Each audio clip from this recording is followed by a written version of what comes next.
So hello everyone, and thank you so much for the invitation to speak about AI for hemodynamic assessment. Before I start, let me disclose the fact I'm today leading a consulting and research company, MICO, based in Switzerland, and where we focus on digital innovations with medical applications. So in this lecture, I'm going to discuss blood pressure monitoring, the prediction of hypertension, hemodynamic profiling, and point-of-care ultrasound evaluations using AI solutions.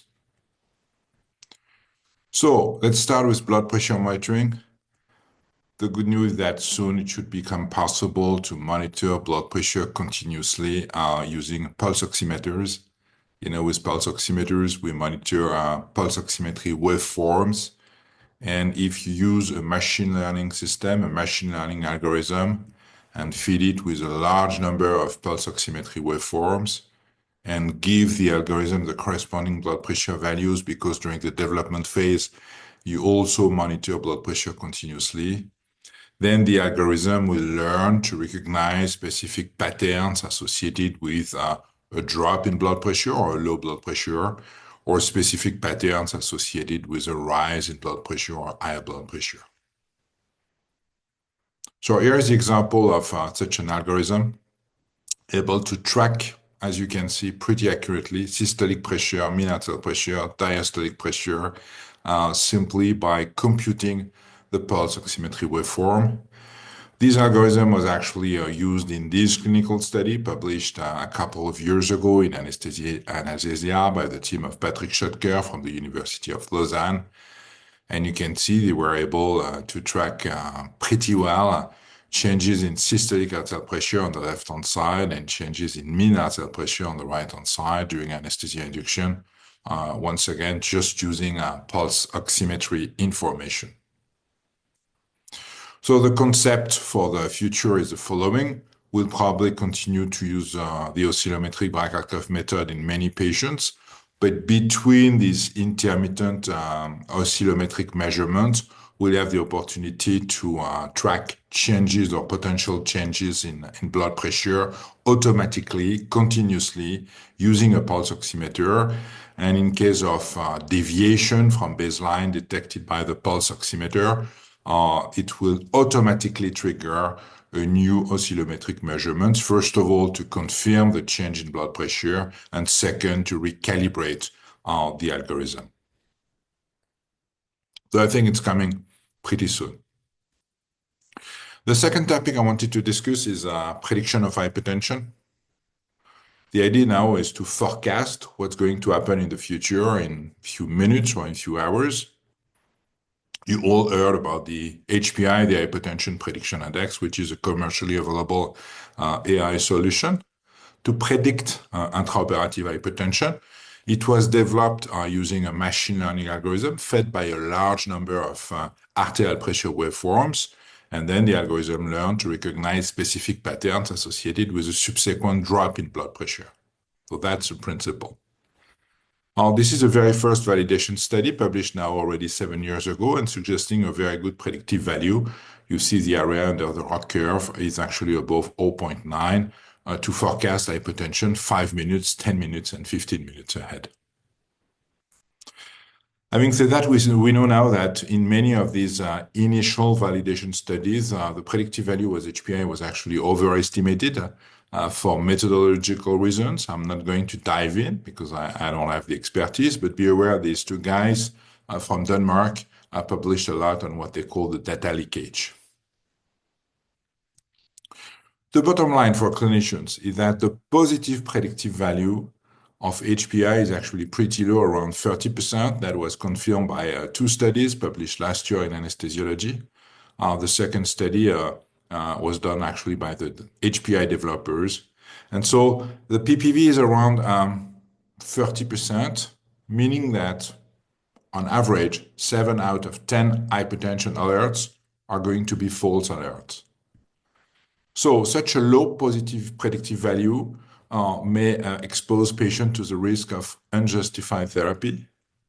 And for example, to the administration of vasopressors to normotensive patients who actually would never develop hypertension. So these, of course, may be associated with side effects. This paper is very interesting. Honestly, if you want to read a single paper on HPI, I recommend these article by Mukamala, published last year in Anesthesia and Analgesia, because I think it's a pretty well-balanced article discussing both the potential value but also the known and existing limitations. In this paper, Mukamala tried to assess the benefit-risk ratio associated with using HPI and concluded that the probability of unnecessary treatment is about 10 times higher than the probability of preventing organ injury. In addition, it's important to realize that the mean arterial pressure, the MAP, has actually the same predictive value as HPI. It's pretty obvious when you look at the relationship between the MAP and HPI. It's actually very tight. It's not a linear relationship, but it's a super tight relationship. Explaining that at the bedside, actually, HPI appears to be the mere reflection of the mean arterial pressure. So it seems that what the algorithm learned is the following. When the mean arterial pressure is low, the probability it becomes very low is higher than when the mean arterial pressure is high. It's kind of common sense, but it's actually not a surprise to see that algorithms sometimes learn what clinicians already know. In practice, what does it mean? It means that as soon as the mean arterial pressure is around 70, actually to be more precise, around 72 millimeter of mercury, HPI is above 85, which is a threshold recommended by the developers to predict hypertension and to invite clinicians to be proactive. So you see here, obviously, as soon as the MAP is around 72, HPI is above 85. All these findings suggest that the predictive value of HPI should be comparable to the predictive value of the MAP, and this is exactly what has been confirmed by these 4 clinical studies published over the last 2 years. You see here the area under the ROC curve to predict intraoperative hypertension 5 minutes ahead, here 15 minutes ahead, and again, we see no difference between MAP and HPI. So the limitation of the HPI itself, alongside the hemodynamic protocol it triggers, that is questionable as well, but I don't want to discuss now, may have contributed to the lack of improvement in outcomes in this very first study designed and powered to assess the potential impact of HPI monitoring on postoperative outcome. As a matter of fact, in this study, they failed to show any beneficial effect when using HPI. So how could we explain these findings?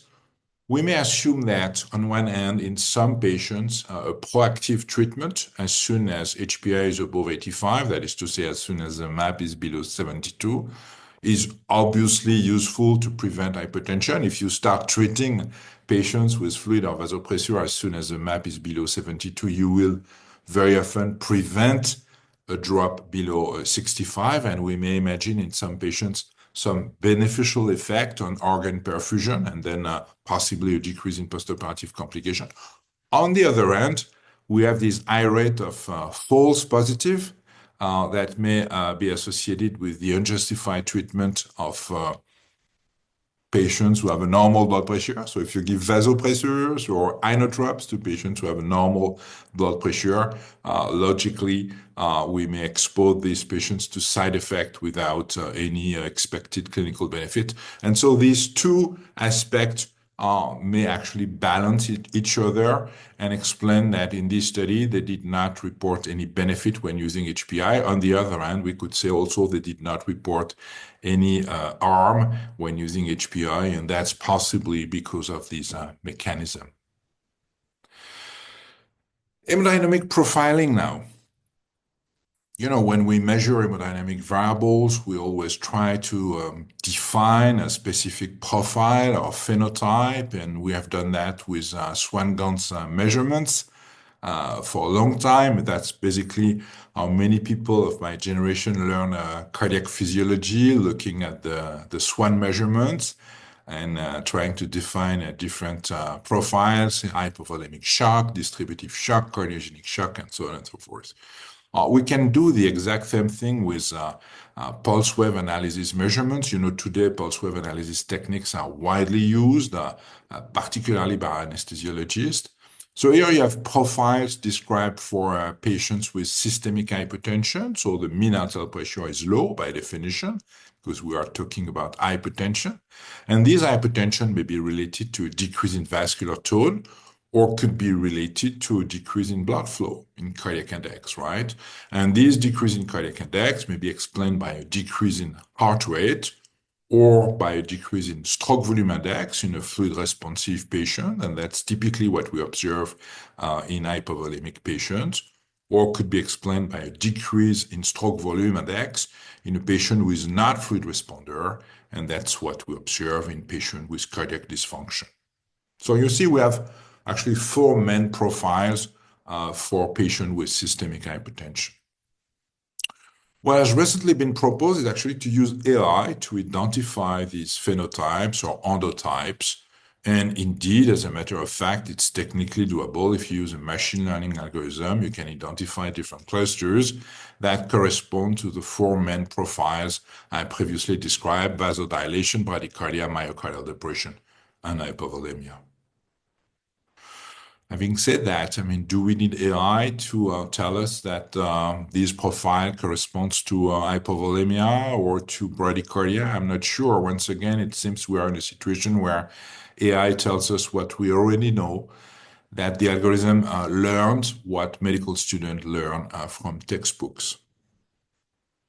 So some of you may say, yes, but humans are making mistakes all the time. Yes, not all the time, but humans make mistakes from time to time. But as a matter of fact, algorithms make mistakes as well. And in this study, using AI for automatic profiling, actually, if you look closely at the results in the bradycardia group, you realize that although the median heart rate was below 60, in some patients, heart rate was above 60 or even 65. In the vasodilation group, despite a low median SVRI value, you realize some patients had SVRI above 2,000, sometimes even above 2,500. So, there are some misclassifications. I think it was about 5%, 5 to 10% of these patients were misclassified by the algorithm. And so that's something we need to bear in mind. It's not because you use AI that you systematically outperform what clinicians are doing at the bedside. On the top of that, we have today visual decision support tools, bedside screens, which have been developed for hemodynamic profiling at a glance. Here's an example of a very basic screen using pulse wave analysis measurements, where it's obvious that this hypotensive event is related to a vasodilation. Here, that this hypotensive event is related to a decrease in blood flow explained by a decrease in heart rate. Here we have a typical hypotensive event related to hypovolemia with high pulse pressure variation and low stroke volume index.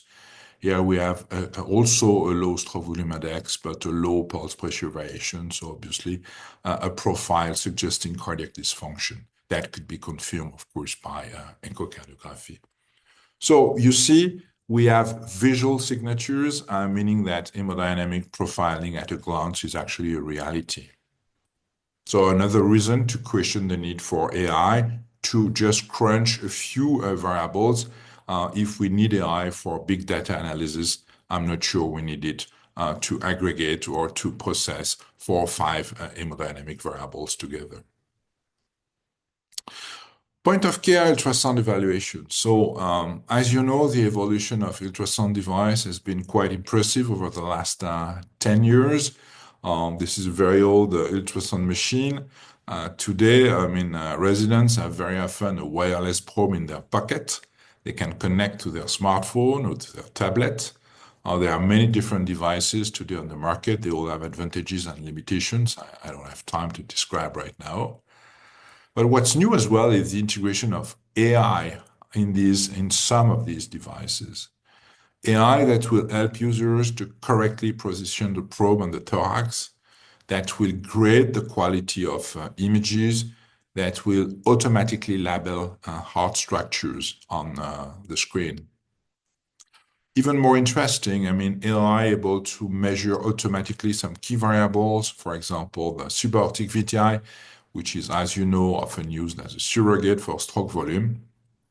Here is the example of a software that will automatically detect the left ventricular outflow tract on an apical five-chamber view of the heart, and that will tell you by displaying these green trapezoid that you are correctly positioned and the image is of a good quality to measure accurate VTI values. And then the algorithm will measure automatically VTI over a short period of time and give you the average value in a few seconds. We actually tested this algorithm in a clinical study we published in the British Journal of Anesthesia with a group of Philippe Gonzalez from the University of Lisbon. We asked experts and trainees to use the algorithm and compare the measurements done with the machine algorithm to reference manual measurements done by the experts only. And as you can see, we observed a pretty good agreement with a percentage error below 30%, which is the threshold classically accepted when you measure cardiac output. And particularly for trainees, I think these results are very impressive. Trainees were residents with very little experience in performing or taking echocardiographic measurements. And you see they were able, with the software, with the AI software, to measure VTI quickly and accurately. Here is another one designed to measure or assess left ventricular ejection fraction. It's based on the automatic and continuous border detection.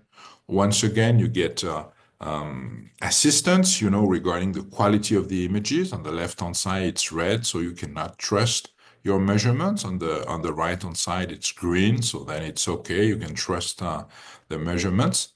Here is an example of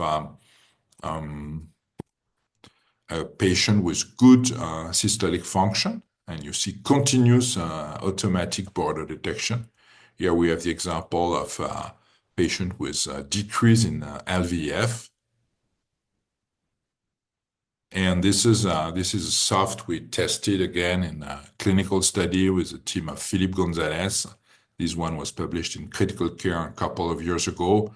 And again, we asked experts and novices to use the algorithm, and we compared the measurement with reference manual measurements done by the experts only. And you see a pretty good agreement between the two approaches. And what was very interesting in this study is actually the reproducibility of LVEF measurements was better for novices using the machine learning algorithm than for experts taking manual measurements. I think that's one of the lessons we can remember. We can learn from these AI studies that it's a way to improve the reproducibility of measurements. So in conclusion, that was a brief overview of the use of AI for hemodynamic assessment. As you understood, AI is not the ultimate solution for all problems in medicine, at least for hemodynamic assessment. If I just re-review very briefly what I discussed with you. So very promising, we should be able to monitor blood pressure continuously with a pulse oximetry waveform using AI or machine learning algorithm, but it's not yet commercially available. HPI, the hypertension prediction index, is commercially available, but it does not predict hypertension better than the mean arterial pressure. And there is a high rate of false positive, and so that patients may receive unjustified therapy with potential associated side effects. Hemodynamic profiling, I'm not aware of any commercially available solution. And even if one day this kind of solutions becomes available, it will remain unclear if it has any advantage over existing methods. For example, the basic tables I showed you, describing typical hemodynamic profiles, or, and that's something we need to take into account, existing visual decision support enabling hemodynamic profiling at a glance. Last but not least, AI may be actually probably more interesting, and it's not really a surprise, for imaging techniques, by guiding users for optimal imaging when taking echocardiographic measurements, and also by helping clinicians to take these measurements automatically and reducing the variability of ultrasound measurement. So that's, once again, probably where AI actually may make a difference in the future. It's more for imaging techniques than for everything else. If you're interested in the topic, we just published with Marine Mulder, Philippe Gonzalez, and Filippo Sanfilippo this review on the topic in Annals of Intensive Care Medicine. It's free access. With that, I thank you very much for your attention. Thank you.